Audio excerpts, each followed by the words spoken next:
Hello, and today we have a very nice guest with us called Thomas People, and he's going to be talking to us about ancient Greek mythology and a bit of Roman as well. Well, with me, a new ducking thinker in the repertoire. Mine is the stuff of legend. Yes, and because Greek tragedy can be a bit brutal and sad at times, there are some themes that some viewers may find upsetting. We'll warn you closer to the time, but it may be best to skip over certain parts. Parts we'll let you know when those themes come up. So, thank you, Tom. And what would you like to talk to us about today?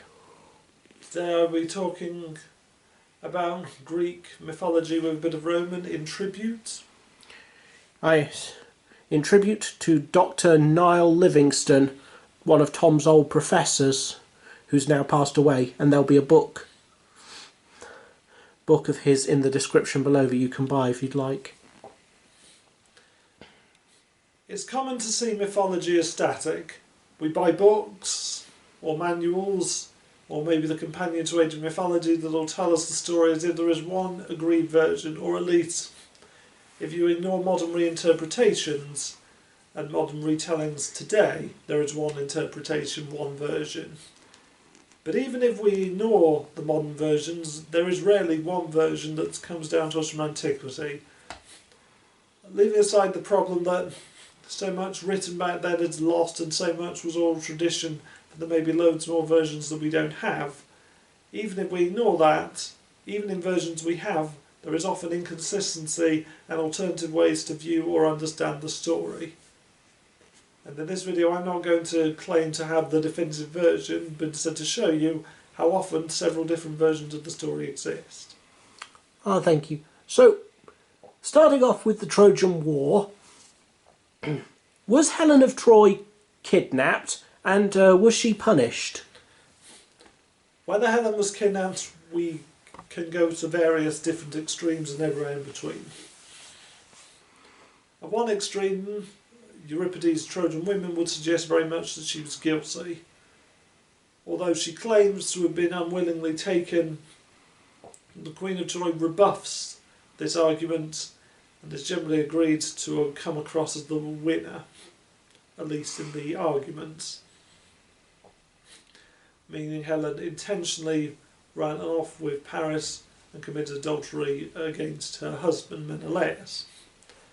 The other extreme, by another play by the same man, Euripides' Helen, he claims that basically Helen was taken not by Paris but by Zeus, who took her over to Egypt while sending a phantom who ran off with Paris, allowing Zeus to start a war and, as Ebenezer Scrooge may have put it, decrease the surplus population. So we have Helen totally did it, Helen didn't do it at all, and everywhere in between. To give some examples of in between, in Virgil's Aeneid, there are various scenes where Helen is portrayed as incredibly guilty, and yet when Aeneas wants to kill her, he is shown that he should be blaming the deities, not Helen. A similar thing happens in Homer's Iliad, where Priam tells Helen that he blames the deities, not her. Another good example of an in-between is Herodotus' The Histories, who claims although Helen did willingly go with Paris, she only was with him for a few weeks, leaving the possibility that she might have changed her mind later on. She didn't ever get the chance because when the two of them arrived in Egypt on their way to Troy, the Pharaoh found out what Paris had done and he said, well, I'm not going to kill you because you're a guest, but I'm keeping Helen here and you have 3 days to get out. And basically then the Trojan War happened, but because the Trojans wouldn't believe the Greeks when they insisted Helen wasn't there, they managed to have 10 years of fighting until the Greeks finally broke through and were forced to accept the Trojans were telling the truth. So we have quite a range of possibilities of how guilty was Helen, Was she punished? Normally the consensus is no, although obviously the versions that say it wasn't her fault would suggest she didn't need it. However, there is one exception. The Greek writer Pausanias claims that Helen was later hanged when she visited a town whose, basically the son of the queen had been killed in the Trojan War, and the queen blamed Helen for this, so she strangled her. And carrying on a little bit more, was Agamemnon's daughter Iphigenia sacrificed? According to Aeschylus and Agamemnon, and to Euripides' Electra, yes. In Merlin's moments, Clytemnestra plots revenge for the sacrifice of Iphigenia, and there's no suggestion that there's anything untrue or that this isn't the case. Even in the latter play, when Electra confronts her mother about it and her mother says, well, I had to do it because your father murdered your sister, Electra doesn't say, well, he didn't, did he? However, in another Euripides play, Iphigenia at Ilios, it is revealed that Iphigenia in fact was spared at the last minute. He also wrote another play called Iphigenia among the Taurians, where her brother Orestes is able to find her and finally bring her home. So again, one playwright, different versions. Obviously this is crucial because if one wants to see a more negative image of Clytemnestra, you say that the most sound allegation she has against her husband, his decision to sacrifice their daughter, never happened. If on the other hand you want a more sympathetic portrayal of Clytemnestra, you suggest that even if she is an adulterous wife, although in some versions this is no worse than Agamemnon is doing to her, but nonetheless, if you put alongside adulterous wife, vengeful mother, you do get a somewhat more sympathetic portrayal of Clytemnestra. And now we're going to get into a few areas which will cover things like rape, sexual assault, child murder, and some other topics. There will be a timestamp saying Remus in the description, so skip to that part if you would rather. And so, as and when, we will now carry on. So, moving on from the Trojan War to Medea.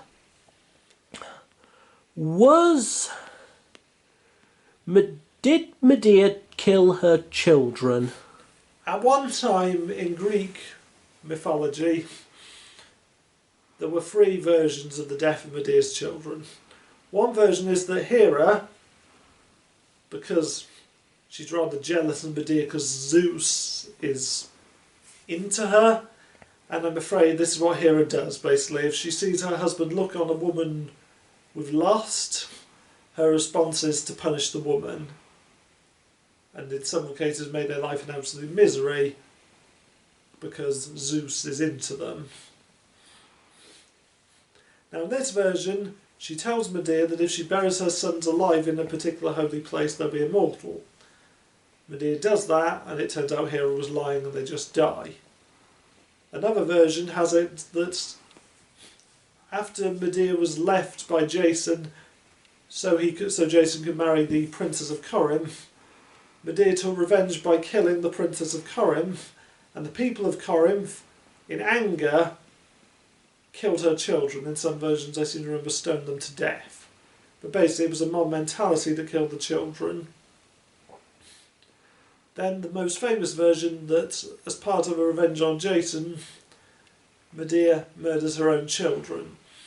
Now, why Euripides chose to give us this version, there are some claims that there is a lost work that predates Euripides that has the same idea that Medea does it, but this is still a matter of debate.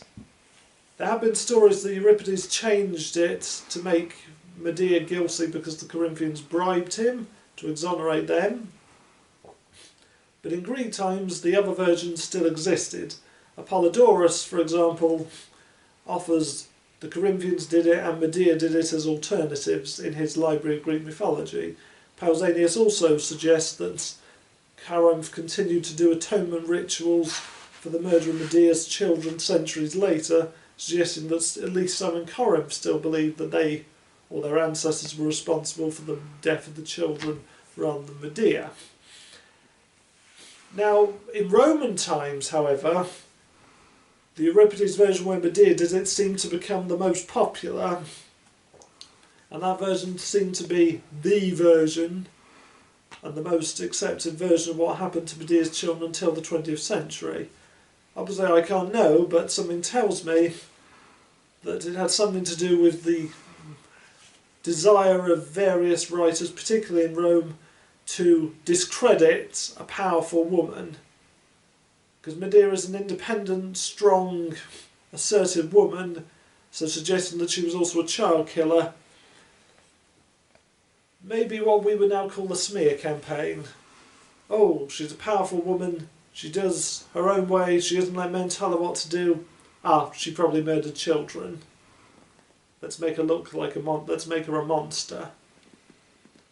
Until finally in the 20th century, alternative versions have started to re-emerge. Thank you.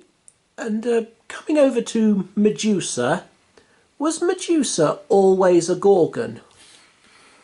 In earlier accounts, Medusa seems to have been a Gorgon, although some artwork suggests that even if she was a Gorgon, she may have been dazzlingly pretty, like too beautiful for anyone to look at, rather than what we normally think of as incredibly ugly.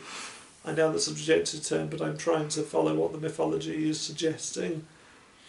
Now, later accounts, we have one in Ovid, for example, suggests that she was turned into a Gorgon in vengeance by another female deity because she'd had intercourse with Poseidon.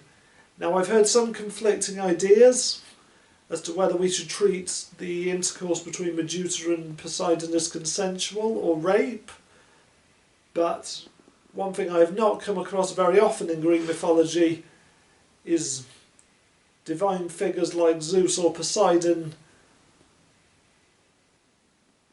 setting their sights on intercourse with a particular woman and being turned down. So I think at the very least we have to consider it's a bit like the test of the d'Urbervilles issue.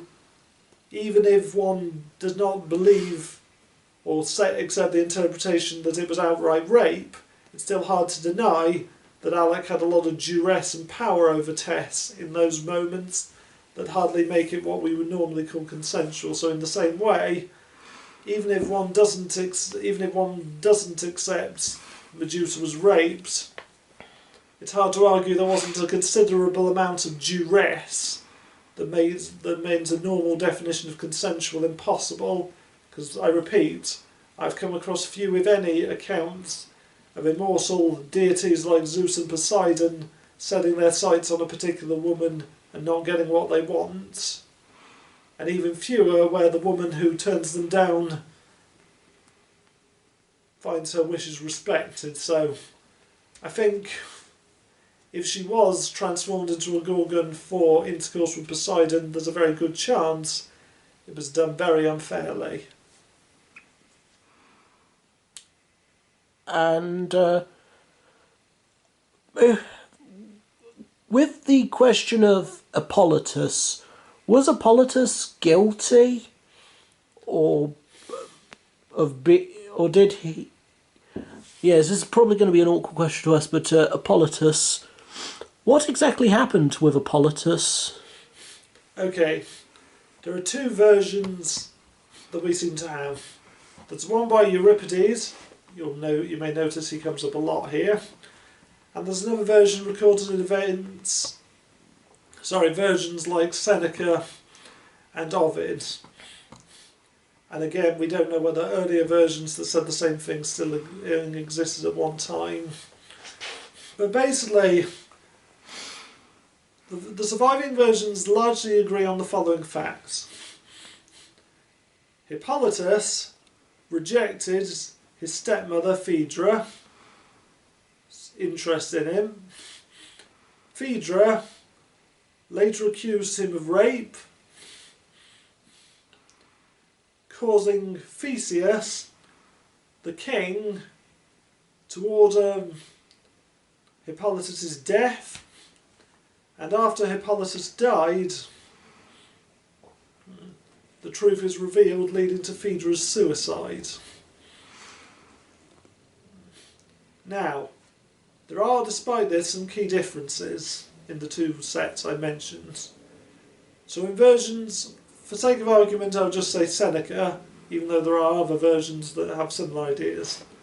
In Seneca, Phaedra, of her own volition, falls in love with Hippolytus. He turns her down. She accuses him of rape, completely consciously and knowingly what she's doing. He is therefore killed, and then she feels remorse and commits suicide. In Euripides, however, first of all, Phaedra is only in love with Hippolytus because Aphrodite bewitches her.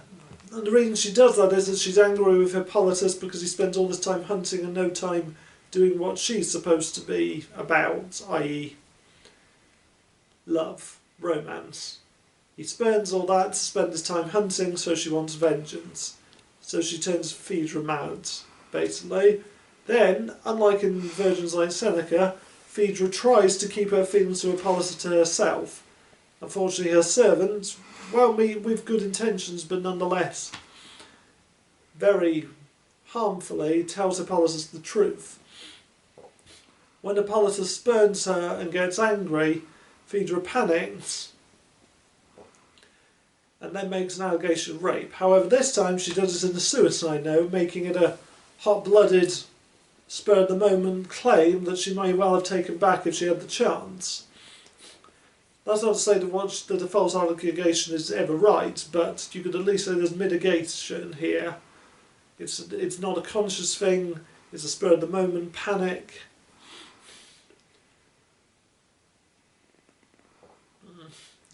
And so as you can see, Hippolytus' version puts a much more sympathetic portrait of Phaedra than the others. So these are the main differences. I should also mention that in Pausanias, after all this happens, he is then revived by Asclepius and moves to Italy. So there's one version where Hippolytus is eventually revived, but normally he dies. The only question is whether culpability really lies with Phaedra or Aphrodite, or as some interpret the Euripides version to mean Hippolytus himself, because whilst he may be innocent of the charges levelled against him, his hubristic claims to spurn love. Now, I'm fully aware that romance isn't for everyone in real life, but this isn't how the Greeks seem to have seen it. So some argue that for them,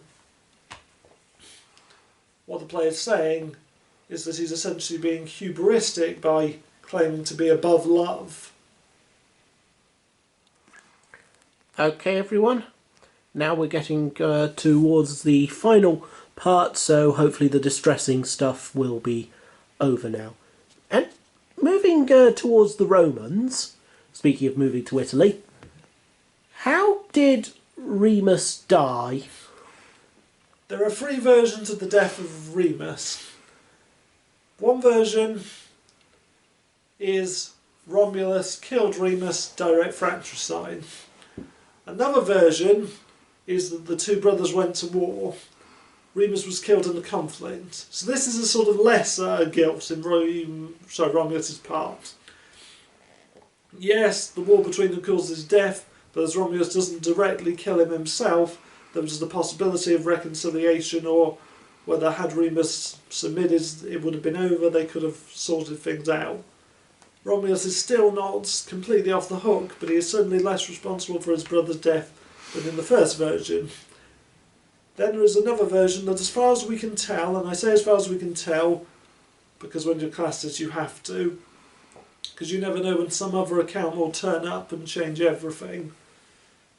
I mean, for a long time you would have said nothing by Menander survives, then people digging in a rubbish heap found one of his plays.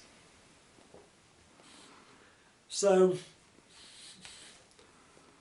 in this third version, that as far as we can tell is only in Ovid, basically Romulus is building a wall. He decides to go away, and while he's gone he tells one of his servants, I say servant in the loose sense, it's like a bodyguard or security man sort of thing, if anyone goes over that wall while I'm gone, kill them. Unfortunately, while he's gone, Remus jumps over that wall, and taking it literally, the servant runs him through. So, as you can see, we have a choice of direct fratricide, conflict that led to death, that might have possibly been forgiven and resolved, or basically a tragic accident. Well, not quite a tragic accident, because Romulus still gave an order to kill people, but the point is he had no intention that it would do anything to his brother. So, yeah. 3 versions, 3 different levels of guilt for Romulus. Thank you for joining us today, Tom, Miss People. And don't forget about the book by Professor Niall Livingstone in the description below. Thank you very much for watching. If you joined us for all of it, or if you skipped over parts of it, or what have you, it was lovely having you here.